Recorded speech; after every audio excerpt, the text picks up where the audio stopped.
Should be fine. Okay, welcome back everyone kepada show On The Fence di mana kita talk and discuss pasal isu-isu semasa, especially politics that happens in Malaysia and sometimes outside of Malaysia too. Depends how interesting the topic is. And today, aku nak cakap tentang what happened dekat Johor on the 11th of July lepas, which is on a Saturday.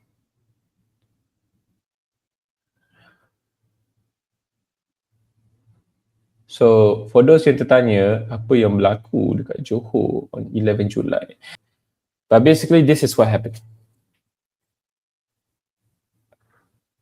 48 seats have been won by Barisan Nasional. 8 from Pakatan Harapan, 0 from Perikatan Nasional, which is PAS dan Bersatu dan lain-lain. Kemudian we have Bersama, in which we talked about broadly dengan Fatin in the previous episode, who won 0. We'll dive more deep into that. Lepas tu we have Muda with 0 as well. They lost their only seat. And then we have PSM and Parti Orasi dan others tu bebas lah. So I looked into Reddit Asia, and dia beritahu this is what happened in the election. Basically, the turnout was 54 to 92% in the last election in 2022. Tapi this time around, dia dapat hampir 70%, which is an increase of 12.52%. Okay, flip. Flip itu maksudnya apa? Flip itu maksudnya kerusi asalnya berasal kepada parti lain dan sekarang dia tukar kepada parti baru. So dia kata dia dapat 9 flip atau penukaran, iaitu 1 seat flip daripada Muda to PH, 5 from PH to BN, kemudian 3 dia flip from PN to BN. Ni dia beritahu lah apa yang flip. Ni dia Jementah DAP, dia flip kepada MCA. Bukit Kepong, Bersatu PN pindah kepada BN. Tangkak DAP, dia pindah kepada MCA. Maharani PAS, dia pergi kepada UMNO. Endau Bersatu lagi, dia pergi pada UMNO. Puteri Wangsa daripada Muda, dia pindah kepada PH. Johor Jaya PH ke BN, Perling PH ke BN dan Bukit Batu PH ke BN. Okay, kita breakdown lagi. BN, dia ada in total 48 this time, which is an 8 increase compared to last time. UMNO dapat tambah 3, MC 4, MIC 1. PH pula dihilang 4 kerusi, maksudnya dulu dia ada 12. So, DAP dihilang 4, PKR kekal dengan 1 dia, Amanah kekal juga dengan 1 dia. Lepas tu kita pindah pula kepada PN. PN dihilang 3 kursi dia, Bersatu hilang 2, PAS hilang 1. Kemudian kita ada Muda pula di mana dia hilang 1. Tak sure Muda ni di bawah PN ke tak sekarang. Tapi sebab ada dengar juga yang diorang masih nak bergabung. Mungkin, okay, tak apa. Lepas tu dia kata popular vote. Popular vote ni maksudnya dia majority, maksudnya ramai orang undi kepada siapa. So ni dia kata BN, Barisan Nasional, mendapat 59.7%, which is an increase of 16.6%. UMNO dapat 40.9, penambahan 11.6. MCA, pencabar nombor 1 DAP, telah dapat 14.7 dan telah gain 3.3%. MIC dapat gain 1.4%. PH pula, surprisingly, kalau ikut data ni, dia ada kenaikan 6.2% dalam popular vote. DAP dia ada 15.5%, kenaikan 2.5%, walaupun dia hilang 4 kerusi, dia dapat kenaikan popular vote dalam 2.5. PKR 8.4% kenaikan 2.5 juga, dan Amanah 8.7 kenaikan 1.3. And this is where it gets interesting. PN, they lost nearly 20% of popular votes. Bersatu, especially Bersatu, dia hilang almost half of that, which is 11.6. PAS lost 4.6 and MIPP losing 0.4. Tapi this is their own first time contesting lah. And then we also have Pejuang. Okay, Bersama, first time diorang bertanding in election ever, only 50 days, very young party. They dapat, out of all of the 70% orang yang mengundi, diorang punya vote share adalah 1.5%. Muda 0.5, which means diorang kehilangan negative 3%, bebas pula dapat dalam 1, dapat dalam 0.3%. Surprisingly, diorang ada 1.6% last time. I wonder what happened there. So, what happened? I thought it was, I'm going to be honest, as someone yang was not on the ground and was only an observer from jauh, from online, I thought it would be much tougher untuk PN.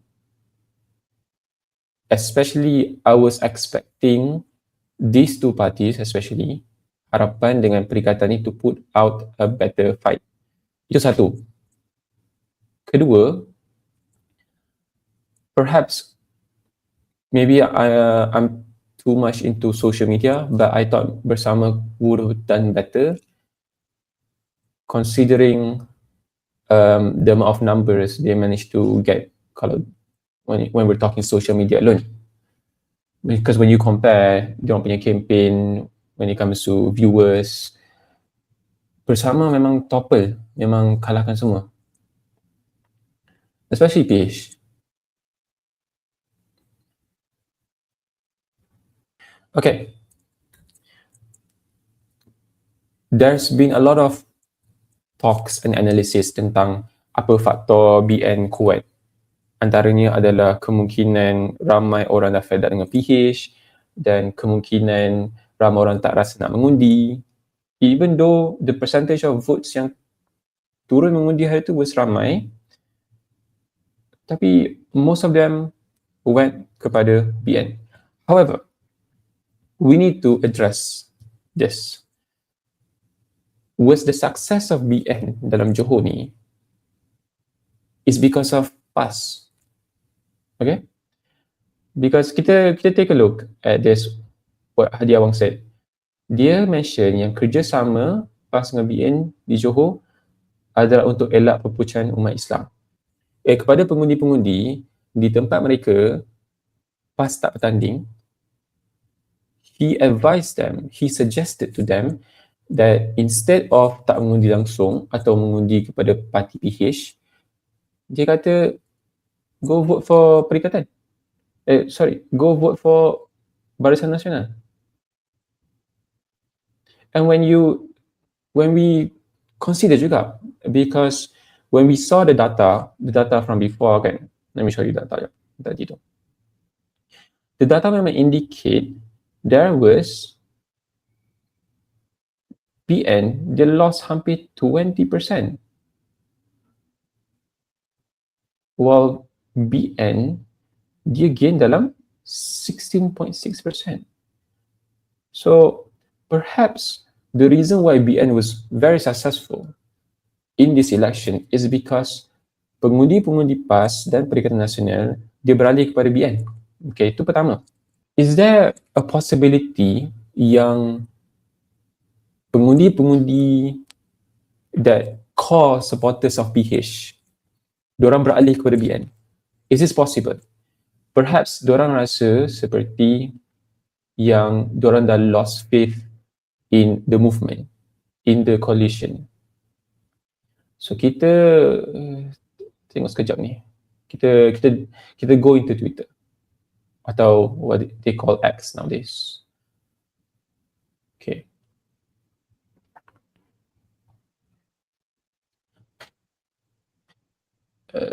Ni Khalid Karim.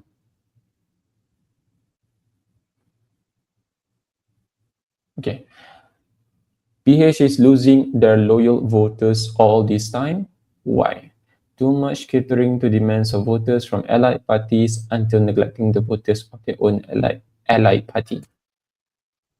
So she is talking about what is going on in the federal level, which is Kerajaan Perpaduan ni. Okay, what is she talking about? Kita dive into it lagi. Sekejap lagi. Okay, ni from Yikan, dia kata, when comparing the 2022 election dengan 2026 this year, BN gained, ni comparison, tapi dia kata apparently both BN and PH gained votes, just that BN collapsed so much and the voters flocked under BN, hence PH should suspension. Dia kata PH base still intact. I don't know about that, man. I don't know about that.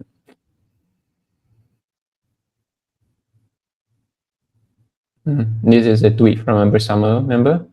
Dia kata PKR enter with 26, won just one in Puteri Wangsa, hilang deposit di 7 kerusi. Anwar, who is the president and the Prime Minister of Malaysia,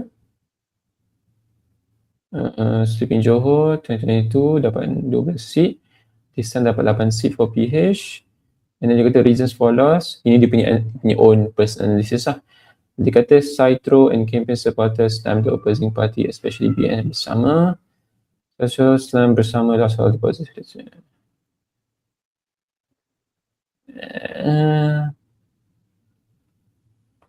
Yeah, so this is a, yang dia kata BN got a colossal 60% of the votes, PH got a third, BN about 5%. Yeah, this means yang Ilham Center punya prediction tu was actually inaccurate. Dia kata, Ilham Center kata, if I'm not mistaken, that BN would win tapi not sampai 48. Dia akan menang dalam 39 if I'm not mistaken. Lapangan penuh, Fatah Kerajaan Center. Okay, dia kata BN diramai untuk menang.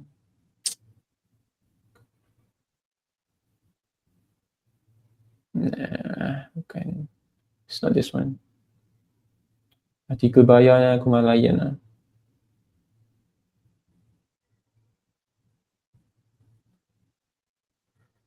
Okay.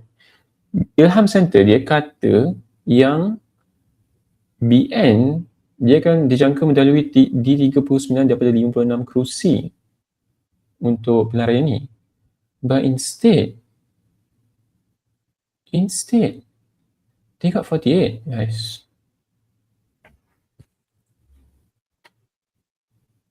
Ramai orang beli Ilham Center ni because masa the 2018 election, masa Najib Prime Minister, diorang jangkakan, diorang predict yang Najib akan menang selesa, PN akan menang selesa tahun tu. Tapi akhirnya diorang punya prediction was salah lah, because BN kalah, Najib kalah, and at the time PH jadi government lah.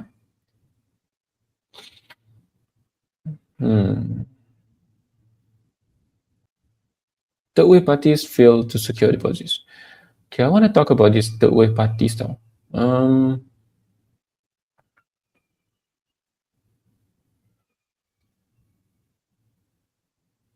So if I'm not mistaken, I read somewhere earlier, yang dia kata dalam 56 calon dalam PRN Johor ni hilang deposit.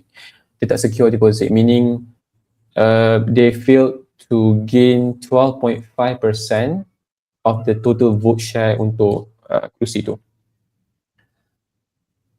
And bersama, which is led by Rafizi dengan Nin Azmi, they decided to contest 15 kerusi, and all of them tak dapat secure deposit.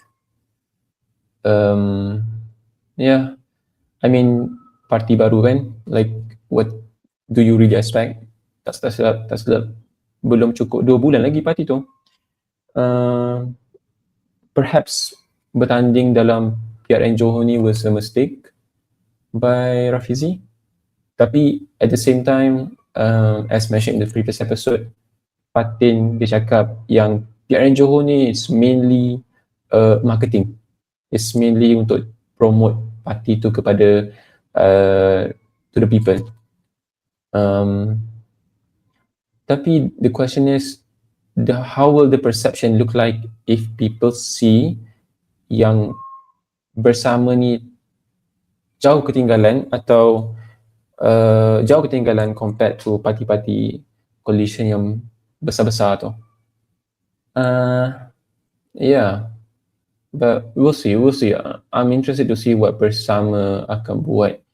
Sama lah dengan Muda, I'm interested to see them to, if they will contest untuk PRN Negeri Sembilan, and dua, if the results will be like, if the results ends up macam Johor, what's the next step for them? Who knows? Who knows what will happen? Let's just wait and see je.